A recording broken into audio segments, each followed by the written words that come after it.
Hello, welcome to the second workout log on the channel.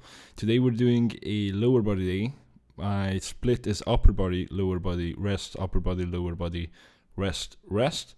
And I think this was on a Friday or a Saturday, I guess. So this is the last lower body session of the week. And I'm starting off with Bulgarian split squats on the Smith machine. This is the best version of this movement in my opinion. The thing is, Bulgarian split squats are super fucking unstable, and they're just horrible to do. Like, especially when you do them with dumbbells, it's so unstable that you literally fail. Not because you failed and you couldn't do one more rep, but because you were so unstable that you sort of just fell off the bench or whatever. And I have actually never tried it with a barbell yet, but yeah, I have tried it with dumbbells. It really sucks. And this is about the best version that I could find because you're locked into the Smith machine. So the bar path is locked and that gives you a lot of stability. And you literally just have to push hard as fuck. And this is completely stable. So this is why, in my opinion, this is the best version of the movement. And I actually used to hate this. This used to be the movement that was in my program for a while, and I would not skip them, but whenever this would come on, I would literally start like randomly changing my shoes and starting to talk with people and all of that shit just to give me 5 more minutes before doing that shit. So it really sucks, but now it's back in the program. And this is some nucleus overload work. You might be looking like, what the fuck is this? I'm doing this for arms, so I'm doing currently nucleus overload for arms, so biceps, triceps, and my calves, but I do my calves on my upper body sessions and my arms on my lower body sessions, because you do the nucleus overload training when you're otherwise not training the muscle group with hard sets. So that's why I'm doing this here, and the whole idea is that you do sets that aren't intense at all, but they're still volume, and they are very far away from failure, but they still do something, and they still over time, when you do them a lot, accumulate, and they make you grow a little bit more on top of the hard sets, which I see working so far, because my arms have grown a fuck ton, like pretty much half of an inch in the past 2-3 months. And that's honestly great, because in the last year, like in the first year of this bulking journey, my arms grew a little bit over an inch. So this is way faster growth than I had before. Now, obviously, not all of that is thanks to the nucleus overload training. I also raised my volume a little bit on my arm training, but I think a large portion of it is the nucleus overload training as well. So it certainly seems to work. And this is a very erotic angle, actually. I only realized this after recording it and looking back the footage, and I was like, what the fuck, should I put this in the video? Because I didn't realize it looks like this. But yeah, I ended up putting it here because it's proof of what the fuck is happening. It's proof of my work. Look at that ass. If you do this movement, you will maybe have an ass like that. I'm not sure. And by the way, this is an injured lower body workout, because I told about this before, but I got some sort of sternum injury or whatever in the end of last year, and I'm still sort of working on that. It's completely my fault. So yeah, I was fucking stupid, but that's how it goes. But at least I can show you what it looks like when I train when I'm injured, because a lot of people, they seem to only show the good movements in their training, and when they're lifting heavy weights, they're hitting PRs, and I'm also doing that, also in this session, but I'm also showing the parts where I'm trying to recover from the shit that I have to recover from, which is something that a lot of people don't really show to anybody.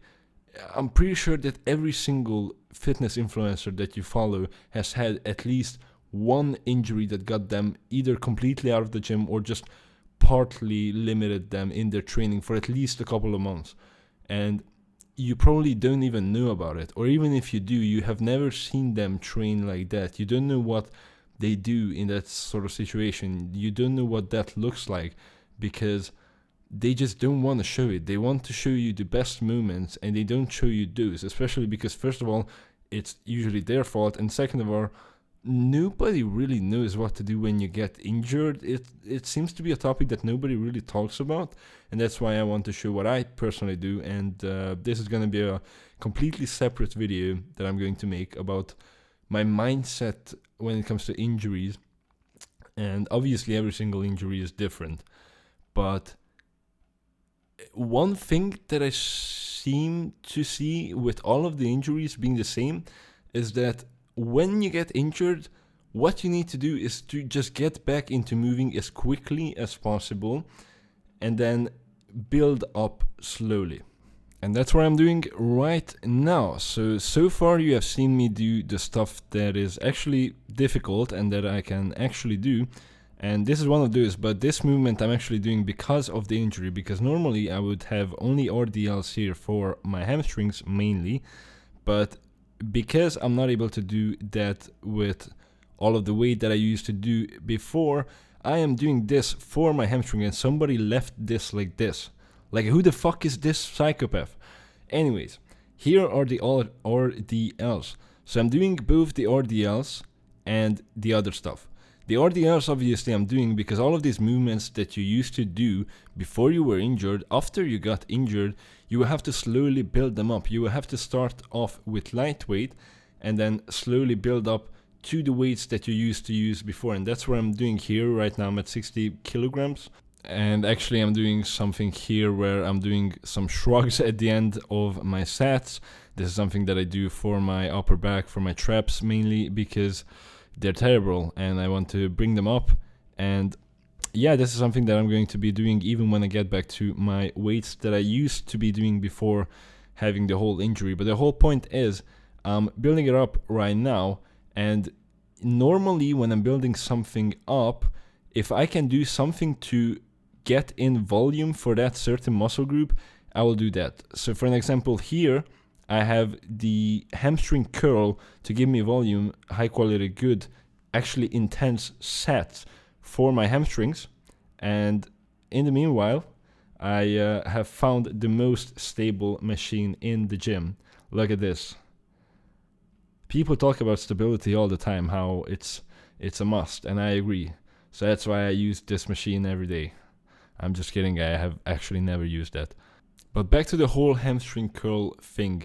Normally what I would do is, if I can replace the volume that's coming from movement that I can't do with some other movement that I can do, then I will still obviously do the movement that I can't do to build it up slowly.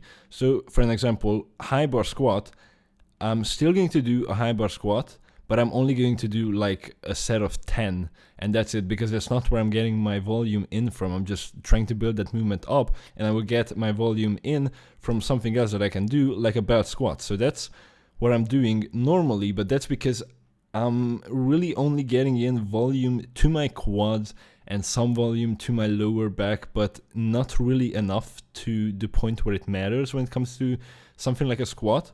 So I don't need to really do a lot of volume on the squats with low weight. But here it's not only my hamstrings that would get targeted with the RDL, but also my upper back and my traps. So that's why I'm still doing all of my sets of RDLs, and I'm doing high reps because it's low weight, obviously, so I'm trying to get as much out from it as possible. And then I'm also doing my replacement movements, so the hamstring curls. And now you can see me do some calf raises, and this is my favorite calf raise variation right now. It sucks because to do one set for both of your calves, that's actually two sets, because it's one set for one of your calves and one set for the other. But it's really good because you can always superset this with anything. Literally, it doesn't matter what the hell you are doing. You can always just either find some stairs that you can do the calf raises on, or you can search for two big plates, like bumper plates, put them on top of each other, and then do them while you're holding onto something. So literally, you can superset this with anything. You're doing bench, put two plates there and go to town. You're doing squats, you can do the same. You can superset it with anything, and that's very important. When it comes to calves, most of the calf movements there are with extended legs are actually good. So it doesn't really matter whether you're doing it in the Smith machine or just a calf raise machine or this. What matters is that you get in your calf work. And now you can see me doing pronation. So now you could see me doing pronation twists, and those are for my forearms. And my forearms have grown quite a bit, so I think they are working. I added a little bit of extra volume for my forearms. I used to be doing only 6 sets a week, but now I'm doing 9, and it seems to be working pretty well.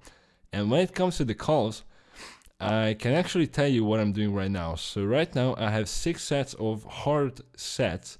This is 3 that I'm doing right now, 3 that I'm doing on the other leg day. And this is basically the only exercise that I do, and it works pretty well. You can see that my calves have gotten better quite a bit than they were before. Now, obviously, they are still pretty small, especially because I'm very tall, so I will have to get super big calves in order for them to actually look good. But they have improved quite a bit in terms of the measurements. They are a lot bigger than they used to be. And besides the 6 hard sets, I'm doing nucleus overload 3 sets twice a week. So that's 6 nucleus overload sets. And then I'm also doing, on a rest day where I'm normally doing cardio, Stairmaster on my tippy toes for 10 minutes. And I'm doing it not super fast, but it's quite intense. And now here I'm doing neck extensions with the neck flex. And this is also something that I'm building up to. I used to be able to use more weight on this, and I'm trying to build back up to that.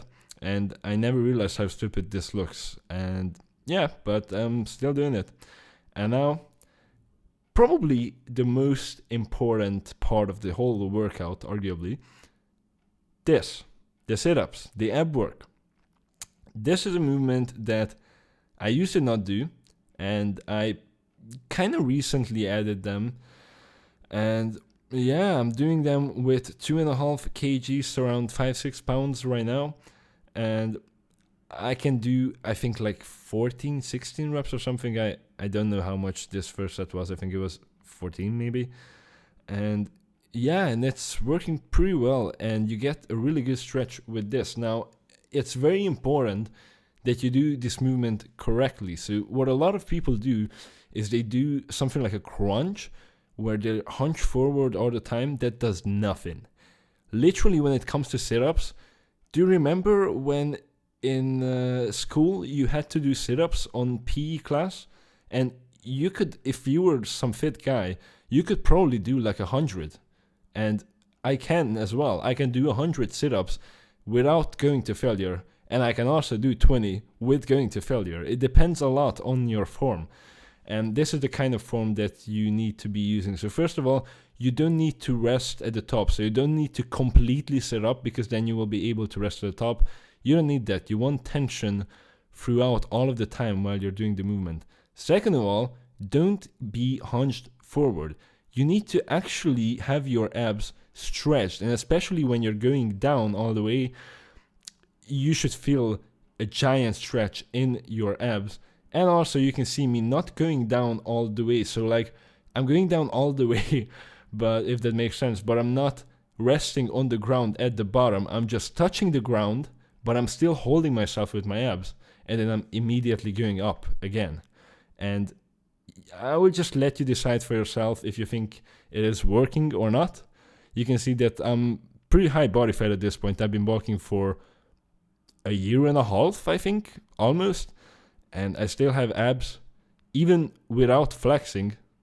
And then my back, despite not really being able to train them a lot really well because of the whole injury thing, it's still pretty good. And then my legs, they are the best that they have ever been. The belt squats are paying off, and also the Bulgarian split squats. And here they are from the side. And that was it. So hit your legs, and good luck. Bye-bye.